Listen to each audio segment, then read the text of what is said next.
పని పాట లేకుండా పనికిరాని యాక్టివిటీస్లో పాల్గొంటూ గ్రూపులు కట్టేవాళ్ళని మా ఊళ్ళో తొట్టి గ్యాంగ్ అంటారు. ఆ విషయం అలా ఉంచితే మా వీక్షకులను కాస్త ఇబ్బంది పెట్టే ప్రశ్న అడుగుతున్నాం, ఏమీ అనుకోవద్దు. ఇక్కడ ఫోటో చూస్తున్నారు కదా, ఈ ఫోటోలో ఉన్న వాళ్ళ పేర్లు చెప్పండి చూద్దాం. ఏమిటి, ఒకరిద్దరి పేర్లు తప్ప మిగతా వారి పేర్లు తెలియడం లేదా? ఇలాంటి చచ్చు ప్రశ్న అడిగారేంటి అని మమ్మల్ని తిట్టుకుంటున్నారా? ప్లీజ్ క్షమించండి. వీళ్ళు మరెవరో కాదు, ఘనత వహించిన మూవీ ఆర్టిస్ట్ అసోసియేషన్ మెంబర్స్. వీరిలో చాలామందికి ప్రస్తుతం చేతిలో సినిమాలు ఏవీ లేకపోవడంతో వీరి దినచర్య అష్టాచమ్మ ఆడడం, వైకుంఠపాళి ఆడడం, దొంగ పోలీసు వంటి చక్కటి గేమ్స్ ఆడడం అన్నమాట.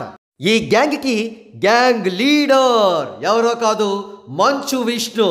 మంచు విష్ణు గత మా ఎలక్షన్స్లో ప్రకాష్ రాజు గారిని ఓడించి మా అధ్యక్షుడైన విషయం తెలిసిందే. అయితే తన 2 ఇయర్స్ టెన్యూర్ 2023 సెప్టెంబర్ తోటే ముగిసింది. ఆనాటి నుండి మా ఎలక్షన్స్ మళ్ళీ జరగలేదు. దానికి కారణం ఏమిటో తెలిసింది. 92 సంవత్సరాల తెలుగు సినీ చరిత్రలో అత్యధిక ఫ్లాప్ పర్సెంటేజ్ కలిగిన మంచు విష్ణే తమకు సరైన నాయకుడు అని మా తొట్టి గ్యాంగ్ డిసైడ్ అయ్యారు.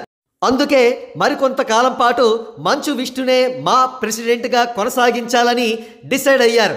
ఈ రాబోయే కొన్ని నెలలలో వారి లక్ష్యం ఏమిటంటే అట్టముక్కలతో మా బిల్డింగ్ కట్టించడం. అలాగే జూలై నెలలో పైన కనబడుతున్న పని పాట ఊరు పేరు లేని ఆర్టిస్టులందరూ కలిపి అదేదో దేశంలో ఫండ్ రైజింగ్ ఈవెంట్ను నిర్వహించడం అన్నమాట. మరి ముఖ్యంగా అట్టముక్కలతో కట్టే మా బిల్డింగ్ నిర్మాణం ఎప్పుడెప్పుడు పూర్తవుతుందా అని తెలుగు సినీ ప్రేక్షకులందరూ కుతూహలంతో ఎదురు చూస్తున్నారు.